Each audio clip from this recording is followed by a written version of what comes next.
Ici, les habitants d'une cité HLM qui subissent les fouilles et les intimidations des dealers. Ici encore, les cages d'escalier où les tarifs du shit et de la coke sont écrits en gros sur les murs. Ailleurs, des caïds de la drogue qui financent une fête de l'Aïd pour la population. Et enfin, des dealers qui organisent au cœur de l'été une animation de quartier avec trampoline et château gonflable. Les dealers ont-ils pris possession de certaines cités? Sont-ils devenus les maîtres des quartiers? Font-ils régner une autre loi, la leur? Pour en discuter ce midi, j'accueille Bruno Bartocchetti, secrétaire national zone sud du syndicat Unité SGP FO Police. Bonjour Bruno. Oui, bonjour, merci de m'avoir invité. Michael Taverne est également avec nous, député Rassemblement National du Nord et ancien policier. Bonjour Monsieur Taverne. Bonjour. Alors je le disais d'abord, au-delà des incivilités, les mafias exhibent aujourd'hui des armes et ils s'en servent. À Marseille, depuis le début de l'année, 33 personnes ont été tuées, un bilan qui dépasse déjà celui de 2022. Hier, un homme a été abattu dans le quartier du Canet, abattu à la Kalachnikov. Bruno Bartocchetti, jusqu'où ira cette violence à Marseille ? Oui, alors, comme vous le soulignez, cet homme a été abattu à la Kalachnikov et il y a beaucoup d'armes de ce type qui circulent à Marseille et ailleurs d'ailleurs. C'est-à-dire que dès qu'il y a des réseaux de stupéfiants, vous avez des réseaux d'armes à feu et les règlements de compte peuvent se faire en pleine nuit, en pleine journée. Il n'y a plus de règles, on va dire, là-dedans. Alors, jusqu'où on peut aller dans cette guérilla, on va dire, entre mafias, entre bandes organisées, eh bien, c'est une grande question. Je crois qu'il y a beaucoup de solutions à mettre en application. Je dis bien beaucoup, c'est-à-dire que tout ne doit pas reposer que sur le travail de la police. Ça demande beaucoup de moyens pour les enquêteurs, pour faire tomber un réseau. Il faut travailler sur du long terme, il faut donner les moyens aux magistrats et aux enquêteurs de travailler, de faire tomber un réseau. Ça, c'est un premier point. Il faut aussi beaucoup plus de policiers, c'est vrai, pour sécuriser les citoyens, mais on ne va pas mettre une CRS 8 dans chaque cité, c'est pas possible. En tout cas, pas sur du long terme. Donc, je crois qu'il y a aussi un travail de la ville et de Marseille sur un plan d'urbanisation, à revoir. Ça demande des moyens. Marseille a pris beaucoup de retard. Mais ils doivent à un moment donné, les élus, travailler dans ce sens à Marseille. On doit travailler aussi sur le câblage des vidéosurveillance. C'est coûteux, mais il faut en avoir aussi la volonté politique. C'est très coûteux parce que Marseille est très étendue. Il n'y a pas de franche banlieue. C'est 2 fois et 2 plus étendu que Paris. Mais les cités se touchent. Vous prenez le 15e arrondissement, je le dis souvent, c'est 48 cités dans le 15e arrondissement qui se touchent. Et donc, vous avez tous ces réseaux qui sont en place et qui veulent gagner du terrain parce qu'il y a aussi, et ça, c'est un sujet sociétal, de plus en plus de consommateurs avec une cocaïne. Je vais prendre l'exemple de cette base qui est de plus en plus accessible financièrement. Là aussi, matière de consommateurs, est-ce qu'il y a une éducation qui est faite à leur endroit? Est-ce qu'ils savent qu'ils se prennent du bicarbonate de soude, de l'ammoniac mélangé avec de la cocaïne dans le nez? Ouais. Voilà, vous voyez, il y a tout ce travail qui doit être fait. Tout ne doit pas reposer que sur le travail de la police, même si on a des résultats probants quand même, parce que la police, franchement, elle fait merveilleusement bien son travail à Marseille, mais bon, le fléau est large et vaste. Michael Taverne, c'est le 8e mort par balle en 15 jours à Marseille. Alors Gérald Darmanin a annoncé récemment 300 policiers supplémentaires, 3 nouvelles compagnies de CRS. Mais comme le dit Bruno Bartocchetti, la police ne peut pas tout faire. Oui, bien évidemment, la police ne peut pas tout faire. Et puis, il n'y a pas que Marseille. Il y a beaucoup de territoires où les lois de la République ne s'appliquent plus. Et on appelle les lois de la voyoucratie. Je prends par exemple la région parisienne, Porte de la Chapelle, il y avait la colline du crack. Il y a également Stalingrad, avec également ce trafic de crack qui fait énormément de victimes. Mais on sait de qui ça vient et d'où ça vient. C'est-à-dire que ça fait des années qu'on est confronté à cette problématique et malheureusement, nous avons eu un laxisme judiciaire et sécuritaire pendant 30 ans. Et aujourd'hui, ce laxisme nous revient en pleine figure. Regardez à Stalingrad, on sait très bien que ça vient de Sénégalais en situation irrégulière, mais qu'a fait l'État pendant ce temps? Absolument rien. Ensuite, nous avons également des barrages filtrants dans beaucoup de cités. Donc il y a Marseille, il n'y a pas que Marseille, il y a également dans le nord, dans l'ouest, Rennes, Nantes, Lyon, Bordeaux, Toulouse. Et il y a aussi, vous savez, ces fameuses vérifications d'identité. les habitants ne sont plus en sécurité. Ils sont obligés quasiment de présenter une pièce d'identité à chaque fois qu'ils veulent rentrer chez eux. Mais cette problématique, nous la connaissons depuis des années. Oui. Moi, la première mission que j'ai effectuée, c'était à Sevran, au quartier des Bodottes, quand j'étais encore en compagnie républicaine de sécurité. C'était en 2009. Vous vous rendez compte, en 2009, on positionnait un fonctionnaire de police devant chaque bâtiment pour éviter que les délinquants vérifient les identités des habitants. Non, mais dans quel monde nous vivons? Et aujourd'hui, ce laxisme nous revient en pleine figure. Il y a également dans les maisons d'arrêt. Dans les maisons d'arrêt où les surveillants sont agressés au mortier. Il y a également un trafic de stupéfiants dans ces centres pénitentiaires. Donc aujourd'hui, bien évidemment, qu'il n'y a pas que la police qui peut résoudre cette problématique. C'est un travail de longue haleine. Il y a plusieurs mesures à prendre. La première, c'est, je suis désolé, mais Gérald Darmanin est en train de démanteler la police judiciaire. Il est en train de faire ce que Sarkozy a fait avec les services de renseignement. On voit bien les policiers marseillais qui ont été absolument outrés de cette réforme de la police judiciaire. Et indirectement, ça aura des conséquences sur les enquêtes. Il faut démanteler ces réseaux. Pour démanteler ces réseaux, il y a un travail absolument fabuleux de la police judiciaire. Donc aujourd'hui, laissons la PJ faire son travail comme elle le fait depuis des années et arrêtons de réformer systématiquement pour faire plaisir aux uns et aux autres. Ensuite, il y a également cette Union européenne, ce contrôle aux frontières, ce contrôle des marchandises aujourd'hui qui est indéniable. On sait très bien que l'Union européenne, l'Europe en général, c'est la véritable passoire. Il y a de plus en plus d'arrivées de produits stupéfiants, cocaïne, héroïne, sur le territoire national et les caisses des banlieues en profitent. Donc, comme disait effectivement Bruno Bertocchetti, il faut une présence beaucoup plus massive des policiers, mais également une réponse pénale derrière. Et c'est un travail de longue haleine, notamment avec les services de renseignement douaniers qui font un travail fabuleux. Je rappelle juste que nous avons, à l'Assemblée nationale, vous savez, voté un nouveau texte de loi, puisque l'article 60 qui prévoyait le droit de visite des douaniers a été jugé anticonstitutionnel. Donc nous avons réformé ce droit de visite et les professionnels douaniers sont clairs. C'est-à-dire que par exemple aux Pays-Bas, les douaniers ont mis des moyens inconsidérables pour lutter contre le trafic de stupéfiants, notamment à Rotterdam. Ensuite, il y a eu ce phénomène de glissement. C'est-à-dire que les Pays-Bas, par rapport à la politique qui a été menée, a eu des résultats intéressants. Et en fait, tous les trafics se sont glissés au sud, c'est-à-dire en Belgique.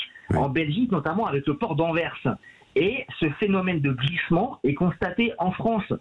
Pourquoi? Parce que les douaniers, les services de police belges ont mis énormément de moyens pour lutter contre les trafics de stupéfiants et les réseaux en tout genre. Et ce phénomène de glissement, malheureusement, arrive en France. Donc ça ne date pas d'hier, bien évidemment. Mais aujourd'hui, je pense qu'il faut une réponse pénale importante vis-à-vis de ces trafiquants. Il faut expulser également les délinquants étrangers, puisque je rappelle que pour le trafic de crack à Stalingrad, on sait très bien de qui ça vient. La majorité, c'est des Sénégalais qui sont en situation irrégulière et ils sont tout le temps présents sur le territoire national. Donc c'est une nouvelle fois une preuve de laxisme. Et surtout, donner les moyens à la police judiciaire. Laisser la police judiciaire faire son travail comme elle le fait, très bien le faire, et arrêtons de faire de la politique politicienne. Écoutons les policiers de police judiciaire qui connaissent très bien leur travail. Davantage de moyens sur la police judiciaire, sur les douanes, sur les brigades financières. On va donner la parole à Pierre, un auditeur qui nous appelle précisément de Marseille. On va l'entendre dans un instant. On va entendre son témoignage puisqu'il nous le dit. Hier encore, il a entendu des coups de feu. On se retrouve dans un instant dans les débats de l'été. Sud Radio. Sud Radio. Parlons vrai. Parlons vrai. Sud Radio. Parlons vrai. Carrefour. Si je vous dis HP. Bah oui, il y a tout ce qui est imprimante, ordinateur. Clairement, c'est un super rapport qualité-prix. Et si je vous dis qu'il y a 20% d'économie créditée sur votre carte Carrefour pour tout produit HP acheté. Et c'est valable sur tout HP. C'est quoi le mot de passe de ton ordi déjà? Et c'est jusqu'au 28 août dans vos hypermarchés Carrefour. C'est ça le défi anti-inflation. Carrefour. Hors cartouche et promotion selon disponibilité en magasin. Détails sur carrefour.fr.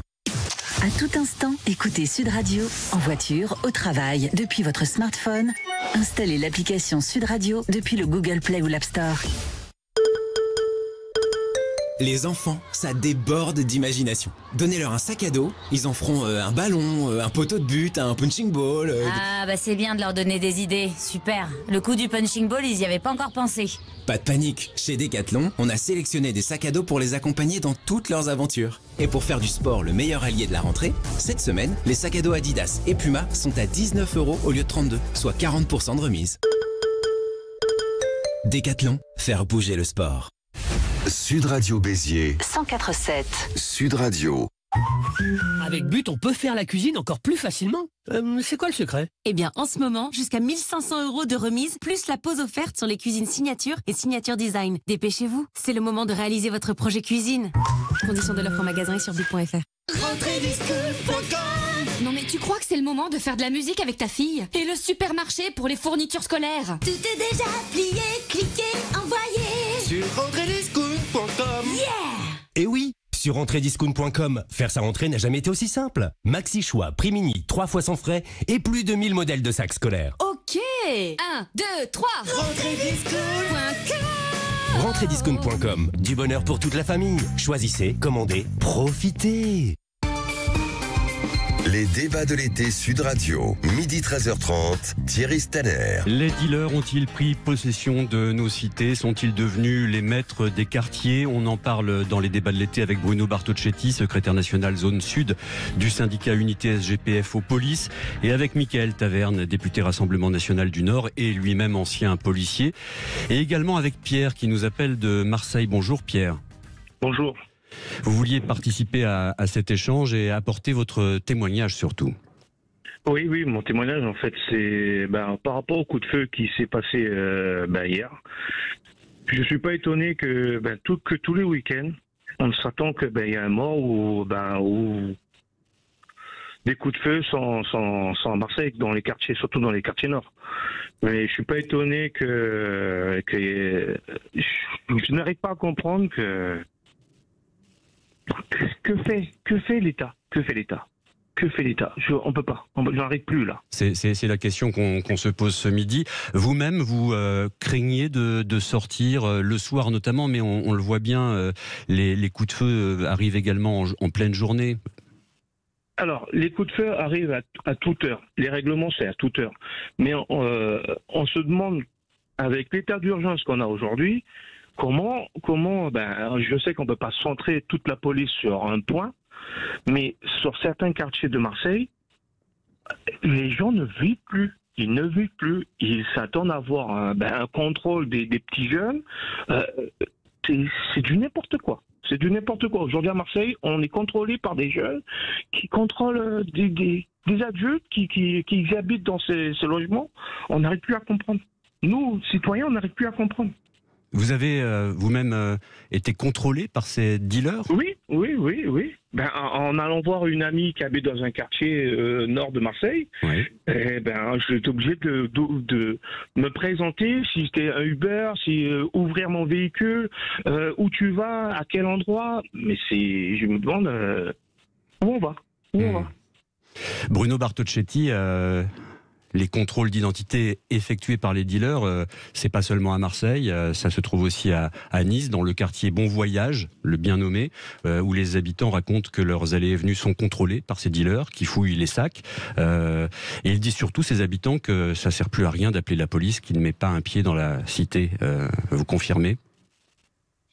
Alors, je comprends le fatalisme, bien sûr, des citoyens qui n'ont plus envie d'appeler la police, tout simplement parce qu'il n'y a pas des résultats en bout de chaîne, parce que les policiers pénètrent dans ces cités. Bon, après, il faut voir dans quelles conditions. C'est pas forcément facile, bien évidemment.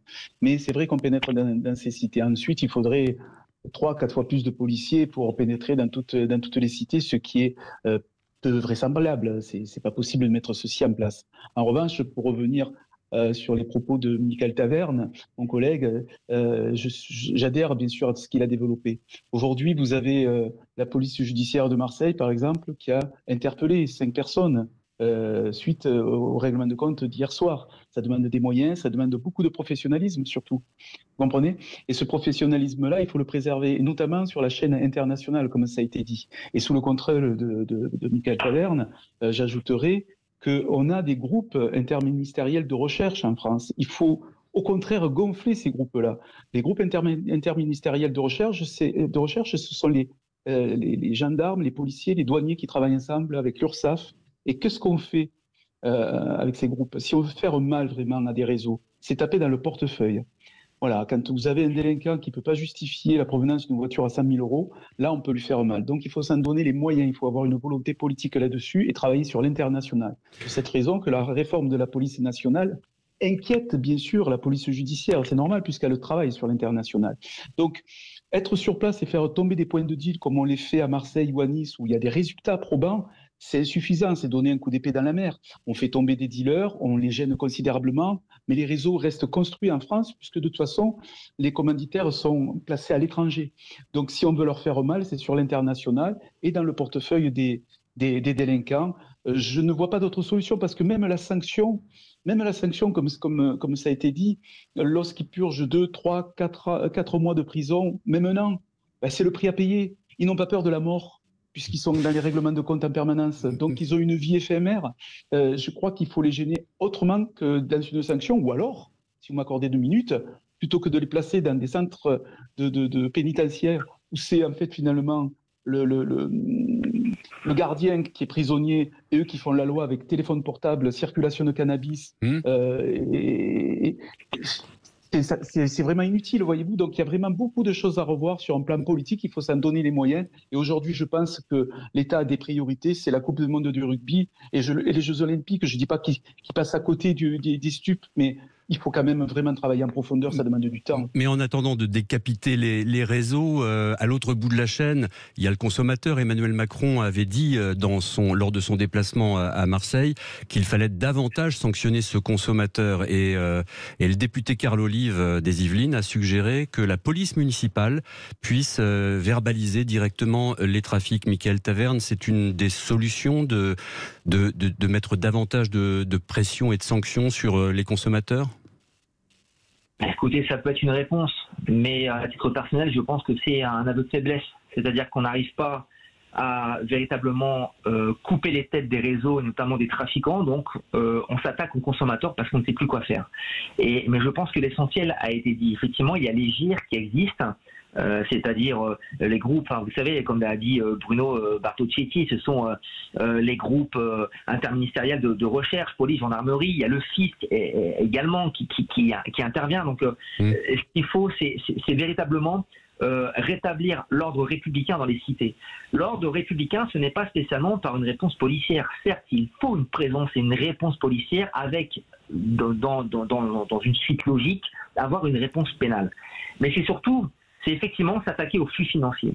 Comment aujourd'hui vous pouvez vous prendre conscience que quand vous avez un chouf, par exemple à Marseille, d'un gamin de 13-14 ans, moi je sais que quand j'allais à Marseille, dans les cités les plus compliquées, les Marronniers, Frévalon, la Caillole, très sincèrement, les jeunes nous disaient, vous savez, fais-moi pour faire ça, bien 300 € par jour. 300 € par jour pour un gamin de 14 ans, mais vous vous rendez compte du temps considérable que ça représente. Donc il faut taper au portefeuille. Et effectivement, à partir du moment où on voit des jeunes rouler dans un véhicule à 70 000, 80 000 €, ce n'est pas logique. Il faut que l'ensemble des services de l'État s'intéressent au profil et aillent récupérer l'argent qui est issu du trafic. Donc bien évidemment, c'est un travail de longue haleine. Mais il faut absolument rétablir l'ordre républicain, ce qui n'a pas été fait pendant des années. Donc s'attaquer aux consommateurs, pourquoi pas avec une amende forfaitaire. Excusez-moi, ce n'est pas aux policiers d'aller demander aux jeunes, tenez, vous allez payer avec, comme on a entendu, un service de, entre guillemets, recouvrement des policiers. Non, mais dans quel monde on vit? C'est pas aux policiers municipaux d'aller demander aux trafiquants de payer, que ce soit en argent liquide ou même avec une carte bleue. Non, mais c'est vraiment irréel ce qu'on est en train de dire. C'est 200 € l'amende forfaitaire pour un consommateur et on peut se demander si c'est suffisant. Alors parmi les exemples que je citais tout à l'heure, il y a cette fête organisée le mois dernier par des dealers à Cavaillon avec château gonflable, piscine, barbecue. Au-delà de la provocation, est-ce que c'est pas le symbole d'un abandon de ces quartiers par les pouvoirs publics? Et quand on parle de territoire abandonné, on ne peut pas juste réclamer du bleu dans les rues. Quelles sont les solutions pour réinvestir ces quartiers et élargir l'horizon des gens qui s'y livrent au trafic, Mickaël Taverne? Alors, vous avez raison. On a vu la même chose à Fresnes l'année dernière, avec un Koh-Lanta dans une prison où il y avait une piscine, karting, etc. Non, mais dans quel pays, quel autre pays du monde, on voit ça dans une maison d'arrêt, très sincèrement. Je pense qu'effectivement, comme je le dis, il faut rétablir l'ordre républicain dans les quartiers, c'est-à-dire qu'il faut réinvestir massivement et surtout, vous savez, ce qui est important, et les auditeurs doivent être conscients de cela. Dans certaines cités, les pompiers ne rentrent plus, les postiers ne rentrent plus, les médecins ne rentrent plus. Les seuls qui rentrent pour assurer la sécurité des honnêtes gens et des gens qui veulent vivre en sécurité, ce sont les policiers, les gendarmes et les policiers municipaux. Ce sont, entre guillemets, comme on dit depuis plusieurs semaines, le dernier rempart face à cette délinquance aujourd'hui totalement décomplexée.